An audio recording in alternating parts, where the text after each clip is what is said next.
Hi friends, welcome to Neetha's Tasteland. നമ്മളിന്ന് ഉണ്ടാക്കാൻ പോകുന്നത് ഒരു സ്നാക്കാണെങ്കിലും അത് മധുരമുള്ളൊരു സ്നാക്കാണ്. സാധാരണ നമ്മൾ കൂടുതലായിട്ട് എരിവുള്ള സ്നാക്കല്ലേ ചെയ്യാറ്. ഇന്നിപ്പോൾ എന്തായാലും അഷ്ടമിരോഹിണിയൊക്കെയാണ്. അപ്പോൾ കുട്ടികൾക്കായിട്ടാണ് ഞാനിപ്പോൾ ഈ റെസിപ്പി ചെയ്യുന്നത്. കുട്ടികൾക്ക് മാത്രമല്ല കേട്ടോ, എല്ലാവർക്കും കഴിക്കാൻ പറ്റിയ സ്നാക്കാണ്. അതുപോലെ തന്നെ വളരെ ടേസ്റ്റിയുമാണ്. എന്താണെന്ന് വെച്ചിട്ടുണ്ടെങ്കിൽ നമ്മൾ ഈ സ്നാക്ക് അധികം ചെയ്യാറുണ്ടാവാൻ സാധ്യത കുറവാണ്. അപ്പോൾ നമ്മൾ ചെറുതായിട്ട് ബുദ്ധിമുട്ടിയാലും അതിൻ്റെ ഒരു ഔട്ട്പുട്ട് വരുന്നത് വളരെ നല്ലതാണെങ്കിൽ എപ്പോഴും നമുക്ക് സന്തോഷമുള്ള കാര്യമല്ലേ. അപ്പോൾ നമ്മളിന്ന് ഉണ്ടാക്കാൻ പോകുന്ന സ്നാക്കിൻ്റെ പേരെന്താണെന്ന് വെച്ചിട്ടുണ്ടെങ്കിൽ ബനാന കോക്കനട്ട് ബോൾ എന്നാണ് പേര്. നമ്മൾ പേര് പറയുമ്പോൾ തന്നെ അറിയാമല്ലോ ബനാനയും കോക്കനട്ടും ഉണ്ടെന്നുള്ളത്. ഇത് രണ്ടുമാണ് ഇതിൻ്റെ മെയിൻ ഇൻഗ്രീഡിയൻസ്. പിന്നെ ഷുഗർ ആഡ് ചെയ്യണമെന്ന് ഒരു നിർബന്ധമില്ല. ആവശ്യമാണെങ്കിൽ മാത്രം ആഡ് ചെയ്താൽ മതി. നമ്മുടെ പഴത്തിൻ്റെ മധുരത്തിനനുസരിച്ച് മാത്രം ഷുഗർ ചേർക്കുക. അപ്പോൾ നമുക്ക് നമ്മുടെ ബനാന കോക്കനട്ട് ബോൾ എങ്ങനെയാണ് റെഡിയാക്കാൻ നോക്കാം.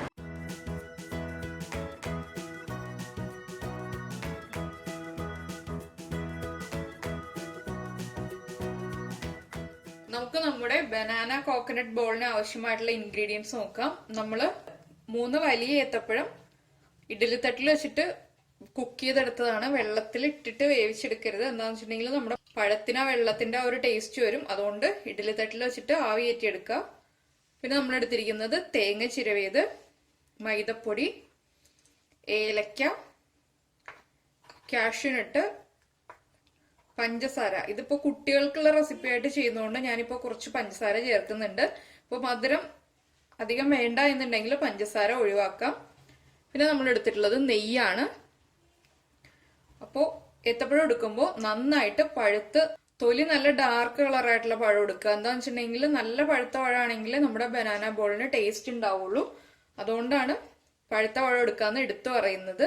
അപ്പൊ നമുക്ക് ഈ പഴം ഒന്ന് കട്ട് ചെയ്തെടുക്കാം. നമ്മള് പുഴുങ്ങിയ പഴത്തിന്റെ ഈ നാരുണ്ടല്ലോ, ആ നാര് മാറ്റിയതിന് ശേഷം മാത്രം കട്ട് ചെയ്യാം കേട്ടോ. എന്താന്ന് വെച്ചിട്ടുണ്ടെങ്കിൽ ആ നാര് വരുമ്പോ നമുക്ക് അത്ര സുഖം തോന്നില്ല കഴിക്കാൻ. നമ്മൾ ബോളാക്കിയാലും ആ നാര് ഇടയ്ക്ക് വായിൽ ഇങ്ങനെ കുടുങ്ങുമ്പോൾ അത്ര ടേസ്റ്റ് ഉണ്ടാവില്ല. അപ്പൊ നാര് ആദ്യം മാറ്റി വെക്കുക. അതുപോലെ ഇത് ചെറിയ ചൂടോടുകൂടി കട്ട് ചെയ്യുകയാണെങ്കിൽ കട്ട് ചെയ്യാൻ വളരെ ഈസി ആയിരിക്കും. അതുപോലെ തന്നെ നമുക്ക് സോട്ട് ചെയ്തെടുക്കാനും വളരെ ഈസി ആയിരിക്കും ചെറിയ ചൂടില്. പിന്നെ കൈ പൊള്ളിക്കരുത്. ചെറിയ ചൂടില് തൊലിയൊക്കെ പൊളിച്ച് നമ്മൾ കുക്ക് ചെയ്ത പഴമാണല്ലോ, അപ്പൊ കൈ പൊള്ളരുത്. ഞാനിപ്പോ ഇതിന്റെ എല്ലാത്തിന്റെയും നാര് മാറ്റിട്ടെ. നമ്മൾ നമ്മുടെ പഴത്തിന്റെ നാരൊക്കെ മാറ്റിയെടുത്തിട്ടുണ്ട്. ഇനിയിപ്പോ നമുക്കിത് കട്ട് ചെയ്യാം. നമ്മളിത് കട്ട് ചെയ്യുന്നത് എന്താണെന്ന് വെച്ചിട്ടുണ്ടെങ്കിൽ നമുക്ക് വേഗം സോട്ട് ചെയ്തെടുക്കാൻ വേണ്ടിയിട്ടാണ് കട്ട് ചെയ്യുന്നത്. ഇല്ലാന്നുണ്ടെങ്കിൽ നമ്മൾ കുറെ സമയം ഇളക്കിക്കൊണ്ടിരിക്കേണ്ടി വരും. അപ്പൊ നമ്മുടെ ജോലി ടൈം കൂടും. അതുകൊണ്ടാണ് ചെറുതായിട്ട് കട്ട് ചെയ്തിട്ട് സോട്ട് ചെയ്തെടുക്കുകയാണെങ്കിൽ വേഗം തന്നെ സോട്ടായി കിട്ടും.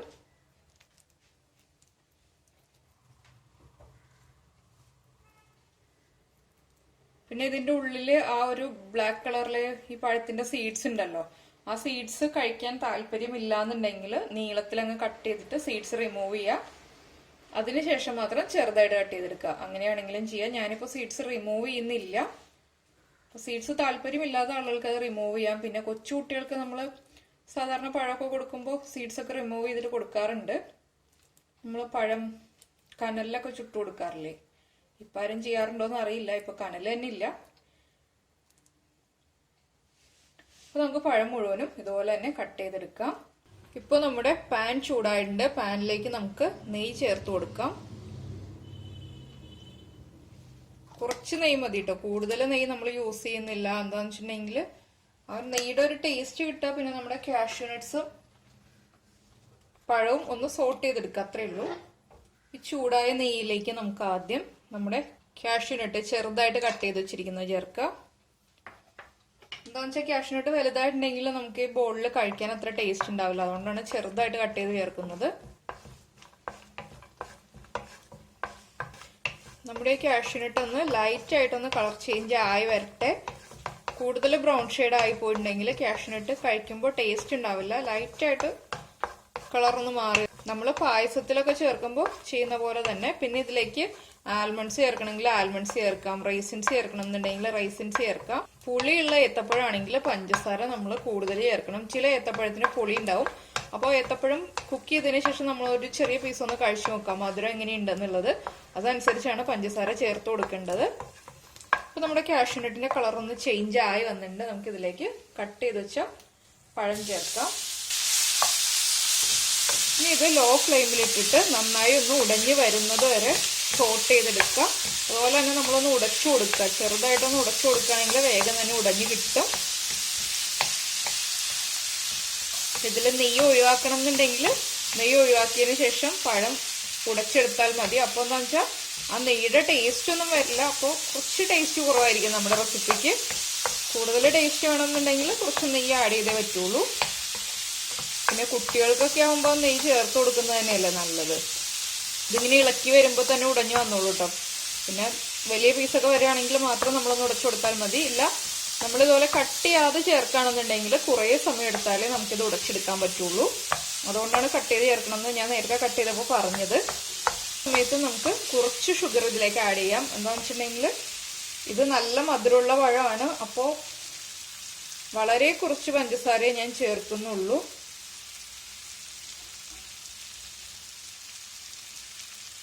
ഒരു 1/4 ടീസ്പൂൺ ഷുഗർ ആഡ് ചെയ്തിട്ടുണ്ട്. ഇത് മതി. എന്താണെന്ന് വെച്ചിട്ടുണ്ടെങ്കിൽ പഴത്തിന് മധുരമുണ്ട്. അപ്പോൾ മധുരം നമ്മുടെ ടേസ്റ്റിനനുസരിച്ച് നമുക്ക് തീരുമാനിക്കാം. ഇതിപ്പോൾ 3 ഏത്തപ്പഴത്തിന് 1/4 ടീസ്പൂൺ പഞ്ചസാര ചേർത്തു. ഷുഗർ ഒട്ടും ചേർത്തില്ല എന്ന് വെച്ചാലും കുഴപ്പമൊന്നുമില്ല കേട്ടോ. നല്ല മധുരമുള്ള പഴമാണെങ്കിൽ ഷുഗർ ചേർക്കണമെന്നേ ഇല്ല. അപ്പോൾ നമ്മൾ ഈ ഒരു സ്റ്റേജിൽ ഷുഗർ ആഡ് ചെയ്യുന്നത് എന്താണെന്ന് വെച്ചിട്ടുണ്ടെങ്കിൽ ഷുഗർ എല്ലാ പോർഷനിലേക്കും നന്നായിട്ട് നമ്മളിങ്ങനെ ഇളക്കുമ്പോൾ മിക്സ് ആയിക്കോളും. വീണ്ടും നമ്മൾ ഷുഗർ ചേർത്തിട്ട് മിക്സ് ചെയ്യേണ്ട ആവശ്യമില്ല. അതുകൊണ്ടാണ് ഈ ഒരു സ്റ്റേജിൽ തന്നെ ഷുഗർ ആഡ് ചെയ്ത് കൊടുക്കുന്നത്. അപ്പോൾ ഇതൊന്ന് നന്നായി മിക്സ് ആയി വരട്ടെ. ഇപ്പോൾ നമ്മുടെ പഴം നന്നായിട്ട് മിക്സ് ആയി വന്നിട്ടുണ്ട്. നന്നായിട്ട് അങ്ങ് ഫൈനായിട്ട് ഉടഞ്ഞു പോകണമെന്നില്ല. ഇതിലേക്ക് നമുക്ക് തേങ്ങ ചേർക്കാം. തേങ്ങയുടെ അളവൊക്കെ നമുക്ക് തീരുമാനിക്കാം കേട്ടോ, എത്ര തേങ്ങ വേണം എന്നുള്ളത്. അത് നമ്മുടെ ഇഷ്ടത്തിനനുസരിച്ച് നമുക്ക് ചേർക്കാം. ഞാനിപ്പോൾ 2 ടേബിൾ സ്പൂൺ തേങ്ങ ചേർത്തിട്ടുണ്ട്. തേങ്ങയും കൂടി ചേർത്തിട്ട് ഒന്നുകൂടി ഒന്ന് മിക്സ് ചെയ്തെടുക്കുക. അത്രേ ഉള്ളൂ. ഇതിലേക്ക് നമുക്ക് ഏലക്ക പൊടിച്ചത് ചേർക്കാം. ഏലക്കപ്പൊടി ലാസ്റ്റ് ചേർക്കുന്നത് എന്താണെന്ന് വെച്ചിട്ടുണ്ടെങ്കിൽ ആ ഏലക്കപ്പൊടിയുടെ ഫ്ലേവർ നമ്മുടെ ഡിഷിൽ കൂടുതൽ സമയം നിൽക്കാൻ വേണ്ടിയിട്ടാണ് ഏലക്കപ്പൊടി ലാസ്റ്റ് ചേർക്കുന്നത്. നമ്മൾ പായസം ചെയ്യുമ്പോഴും അങ്ങനെ തന്നെയാണല്ലോ, ഏലക്കപ്പൊടി ഏറ്റവും അവസാനമേ ചേർക്കുള്ളൂ. ഇനിയിപ്പോൾ നമുക്ക് ഫ്ലെയിം ഓഫ് ചെയ്യാം. ഈ മിക്സ് ഒന്ന് ചൂട് മാറി വരട്ടെ. ഇപ്പോൾ നമ്മുടെ പഴത്തിന്റെ മിക്സ് ചൂട് മാറി വന്നിട്ടുണ്ട്. നമുക്കിത് ഉരുട്ടി തുടങ്ങാം. അതിന് മുന്നേ ആയിട്ട് നമ്മൾ ചെയ്യേണ്ട കാര്യം എന്താണെന്ന് വെച്ചിട്ടുണ്ടെങ്കിൽ നമ്മൾ എടുത്തു വെച്ചിരുന്ന മൈദപ്പൊടി ഉണ്ടല്ലോ, മൈദപ്പൊടിയിലേക്ക് കുറച്ച് വെള്ളം ചേർത്തിട്ടൊന്ന് മിക്സ് ചെയ്യാം. ഉപ്പോ മഞ്ഞൾപ്പൊടിയോ ഒന്നും ചേർക്കണ്ട, കുറച്ച് വെള്ളം മാത്രം ചേർത്തിട്ട് നല്ല ലൂസ് ആയിട്ടുള്ള ഒരു ബാറ്റർ ആക്കി എടുക്കുക. അധികം തിക്കാവണ്ട. എന്താന്ന് വെച്ചിട്ടുണ്ടെങ്കിൽ നമ്മുടെ തേങ്ങ പഴത്തിലേക്ക് ഒന്ന് പിടിക്കാൻ വേണ്ടിയിട്ടാണ് നമ്മൾ ഈ മൈദയുടെ മിക്സ് യൂസ് ചെയ്യുന്നത്. ഇത് കണ്ടോ, ഇതുപോലെ ലൂസ് ആയിട്ടുള്ള ഒരു കൺസിസ്റ്റൻസിയിൽ നമ്മൾ റെഡിയാക്കി എടുത്തിട്ടുണ്ട്. ഇത് മതി. ഇനിയിപ്പോൾ നമുക്കിതൊരു സൈഡിലേക്ക് നീക്കി വെക്കാം. ഇനിയിപ്പോൾ നമ്മൾ കുറച്ച് നെയ്യ് അല്ലെങ്കിൽ എണ്ണ തടവ കയ്യിൽ. അതുപോലെ തന്നെ നമ്മൾ എടുത്തു വെച്ചിരിക്കുന്ന തേങ്ങ ചിരവിയത് ഒരു വലിയ പ്ലേറ്റിലേക്ക് ഇട്ട് കൊടുക്കുക. എന്താണെന്ന് വെച്ചാൽ നമുക്ക് ഈ ബോളൊന്ന് റോൾ ചെയ്തെടുക്കാൻ വേണ്ടിയിട്ടാണ് വലിയ പ്ലേറ്റിലേക്ക് തേങ്ങ ഇട്ട് കൊടുക്കുന്നത്. ഇപ്പൊ ഞാൻ എന്താ കയ്യിൽ കുറച്ച് നെയ്യ് തടവിണ്ട്. ഇനിയിപ്പോ നമുക്ക് ഏത് വലിപ്പത്തിലുള്ള ബോൾസ് ആണോ വേണ്ടത് ആ വലിപ്പത്തിൽ ഉരുട്ടിയെടുക്കുക. ഞാനിപ്പോ ഒരു മീഡിയം വലിപ്പത്തിലുള്ള ബോളായിട്ടാണ് റെഡിയാക്കി എടുക്കുന്നത്. ഈ ബോള് നമ്മൾ റെഡിയാക്കി വെച്ചിരിക്കുന്ന മൈദയുടെ ബാറ്ററിൽ ഒന്ന് ഡിപ്പ് ചെയ്യുക. ഈ എക്സസ് ആയിട്ടുള്ള ബാറ്റർ ഒന്ന് പോകുന്നത് വരെ നമ്മൾ ജസ്റ്റ് ഒന്ന് പിടിക്കുക. അപ്പൊ എന്താണെന്ന് വെച്ചിട്ടുണ്ടെങ്കിൽ കൂടുതൽ ബാറ്റർ ഉണ്ടാവാതിരിക്കാൻ വേണ്ടിയിട്ടാണ് ഇങ്ങനെ ഒന്ന് പിടിക്കുന്നത്. ഇനിയിപ്പോ നമുക്കിത് നമ്മൾ പ്ലേറ്റിലെടുത്ത് വെച്ചിരിക്കുന്ന തേങ്ങ ഉണ്ടല്ലോ ഇതിലേക്കൊന്ന് ഇടുക. അതിനുശേഷം ഇങ്ങനെ റോൾ ചെയ്യുക. റോൾ ചെയ്തിട്ട് വീണ്ടും നമ്മളൊന്ന് കറക്റ്റ് ബോൾ ഷേപ്പിലാക്കി എടുക്കുക. ആ തേങ്ങ നന്നായിട്ട് നമ്മുടെ പഴത്തിന്റെ ബോളിലേക്ക് പിടിക്കണം. അതുകൊണ്ടാണ് ഇതുപോലെ ഉരുട്ടിയെടുക്കുന്നത്. ഇനിയിപ്പോ നമുക്കിതൊരു പ്ലേറ്റിലേക്ക് മാറ്റി വെക്കാം. ഇതുപോലെ നമുക്ക് എല്ലാ ബോൾസും റെഡിയാക്കി എടുക്കാം. അപ്പൊ നമ്മുടെ ബോൾസ് എല്ലാം നമ്മൾ റെഡിയാക്കി എടുത്തിട്ടുണ്ട്. ഇനിയിപ്പോ നമുക്ക് എണ്ണ ചൂടാക്കിയിട്ട് ഫ്രൈ ചെയ്ത് തുടങ്ങാം.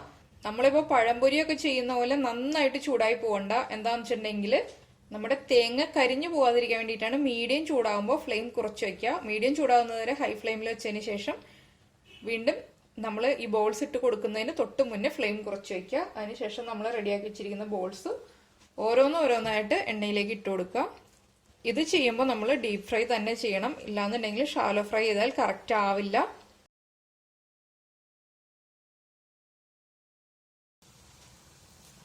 ഞാനിപ്പോൾ ഒരു 3 ബോളെ ആദ്യം ഇടുന്നുള്ളൂ. കുറച്ചായിട്ട് ഫ്രൈ ചെയ്തെടുക്കാം നമുക്ക്. ഇല്ലാന്നുണ്ടെങ്കിൽ നമ്മുടെ തേങ്ങയുടെ കോട്ടിങ് പോവരുതല്ലോ. അതുകൊണ്ട് കുറച്ചായിട്ട് ഫ്രൈ ചെയ്യുക. പിന്നെ കുറച്ച് പരന്ന പാനിലാണെങ്കിൽ കുറച്ചുകൂടി ഈസി ആയിരിക്കും ഫ്രൈ ചെയ്യാൻ. ഇതിപ്പോൾ ഡീപ്പ് ഫ്രൈ ആയിട്ട് ചെയ്യേണ്ടത് കൊണ്ട് മാത്രമാണ് ചീനച്ചട്ടിയിൽ വെച്ചത്. അതിപ്പോൾ നമുക്ക് ഏതിലാണോ ഫ്രൈ ചെയ്തെടുക്കാൻ എളുപ്പം അതനുസരിച്ച് ഫ്രൈ ചെയ്യുക. പിന്നെ നമ്മൾ ബോൾ ഇട്ടിട്ട് ഉടനെ തന്നെ തിരിച്ചിടാൻ നോക്കരുത്. ഒരു 2 സെക്കൻഡെങ്കിലും കഴിഞ്ഞതിന് ശേഷം തിരിച്ചിടാൻ ശ്രമിക്കുക. ഇല്ലാന്നുണ്ടെങ്കിൽ ആ ബോളിൽ നിന്ന് കോട്ടിങ് വിട്ടുപോകും. എനിക്കിത് കുറച്ചുകൂടി തിരിച്ചിടാൻ ഈസി ഫോർക്കാണ്. അപ്പോൾ നമ്മൾ എല്ലാ കാര്യങ്ങളും ഫ്രൈ ചെയ്യുമ്പോൾ ഫോർക്ക് യൂസ് ചെയ്യുന്ന പോലെ തന്നെ ഫോർക്ക് യൂസ് ചെയ്തിട്ട് തിരിച്ചിടാണെങ്കിൽ കുറച്ചുകൂടി ഈസി ആയിരിക്കും. കണ്ടോ, നമ്മുടെ തേങ്ങയ്ക്ക് ആ ബ്രൗൺ ഷെയ്ഡൊക്കെ വന്ന് തുടങ്ങുന്നുണ്ട്. എല്ലാ ഭാഗത്തും ഒരുപോലെ ബ്രൗൺ ഷെയ്ഡ് ആയി വന്നാൽ മതി. എന്താണെന്ന് വെച്ചാൽ തേങ്ങയൊന്ന് ലൈറ്റായിട്ട് ഫ്രൈ ആയി വരണം. അതുപോലെ തന്നെ നമ്മുടെ മൈദയുടെ മിക്സ് ഒന്ന് കുക്കാവണം. അത്രയേ ഉള്ളൂ. പഴം കുക്കായതാണ്, അതുകൊണ്ട് തന്നെ കൂടുതൽ നമ്മൾ ഫ്രൈ ചെയ്തെടുക്കണ്ട. തിരിച്ചിട്ട് കൊടുത്തോണ്ടിരിക്കുക. ഇതിൽ കുറച്ച് എണ്ണ കൂടുതൽ നമ്മൾ യൂസ് ചെയ്താലേ ഇതുപോലെ ഈസി ആയിട്ട് തിരിച്ചിടാനൊക്കെ പറ്റുള്ളൂ. പിന്നെ നമ്മൾ നേരത്തെ നമ്മുടെ ഏത്തപ്പഴത്തിന്റെ റെസിപ്പി ചെയ്തിരുന്നു. ഏകദേശം വെച്ചാൽ കുറച്ച് ഇതുപോലെയാണ്, തേങ്ങയും നെയ്യും ഒക്കെ ചേർത്തിട്ട്. പക്ഷെ ഇതുപോലെ എന്ന് വെച്ചാൽ കംപ്ലീറ്റ് ഇത് തന്നെയല്ല. അത് ഞാൻ പേരിട്ടിരുന്നത് ബനാന ഒറോട്ടി എന്ന് പറഞ്ഞിട്ടാണ്. അപ്പൊ അത് കണ്ടിട്ടില്ലാത്ത ആളുകൾ അതൊന്ന് ഉണ്ടാക്കി കഴിച്ചു നോക്കുക. കഴിച്ചിട്ടുള്ളവരെല്ലാവരും വളരെ നല്ല അഭിപ്രായം പറഞ്ഞിട്ടുള്ള റെസിപ്പിയാണത്. കുറെ പ്രാവശ്യം ഞാനത് ഉണ്ടാക്കി കൊടുത്തിട്ടുള്ളതാണ്. അപ്പൊ എന്താന്ന് വെച്ചിട്ടുണ്ടെങ്കിൽ അതിൽ നമ്മൾ ചെറിയൊക്കെ ചേർത്ത് കാഷ്യൂനട്ടും ചെറിയും എല്ലാം ചേർത്തിട്ട് അതൊരു വ്യത്യസ്തമായ ടേസ്റ്റ് ആണ്. പിന്നെ എന്താണെന്ന് വെച്ചാൽ ഇതുപോലെ കോട്ട് ചെയ്തെടുക്കുക എന്നുള്ള പരിപാടിയൊന്നും ഇല്ല അതില്. അതൊരു നല്ല സ്വീറ്റ് ആയിട്ടുള്ള സ്നാക്കാണ്. ഇതുപോലെ തന്നെ കുട്ടികൾക്ക് കൊടുക്കാൻ പറ്റിയ ഒരു സ്നാക്കാണ്. കുട്ടികൾക്ക് മാത്രമല്ല വലിയവർക്ക് ഒരുപോലെ തന്നെ ഇഷ്ടപ്പെടുന്ന ഒരു സ്നാക്കാണ്. അപ്പൊ എന്തായാലും അതും ഇത് ഉണ്ടാക്കുമ്പോൾ അതും അടുത്തൊരു ദിവസം ഉണ്ടാക്കി ട്രൈ ചെയ്ത് നോക്കൂ. പിന്നെ ഏത്തപ്പഴം ആയതുകൊണ്ട് കുട്ടികളെ നമ്മൾ എങ്ങനെയെങ്കിലൊക്കെ കഴിപ്പിക്കണമല്ലോ. പല രീതിയിൽ ഏത്തപ്പഴം റെഡിയാക്കി എടുത്താലേ നമ്മുടെ കുട്ടികളൊക്കെ ഇന്ന് ഏത്തപ്പഴം കഴിക്കുള്ളൂ. സാധാരണ കുട്ടികൾക്കൊക്കെ ഏത്തപ്പഴം കഴിക്കാൻ വളരെ മടിയാണ്. പിന്നെ നമ്മൾ പല പല വിദ്യകളൊക്കെ ഉപയോഗിച്ച് കുട്ടികളെ കൊണ്ട് പഴം കഴിപ്പിക്കുക. അല്ലാന്നുണ്ടെങ്കിൽ കുട്ടികൾക്ക് പ്രോട്ടീൻ കുറവ്, വൈറ്റമിൻസ് കുറവ്, അങ്ങനെ പല പല പ്രശ്നങ്ങളുണ്ട്. ഇന്നത്തെ കുട്ടികൾ പാല് കുടിക്കില്ല, അതുപോലെ തന്നെ പഴം കഴിക്കില്ല, പല സ്വഭാവമുള്ള കുട്ടികളാണ്. അപ്പോൾ നമ്മൾ തിരിച്ചിട്ട് കൊടുത്തോണ്ടിരിക്കുക. നമ്മുടെ ബോൾസ് ഏകദേശം ആയി കഴിഞ്ഞു. ഇനിയിപ്പോൾ നമുക്കിത് എണ്ണയിൽ നിന്ന് മാറ്റാം.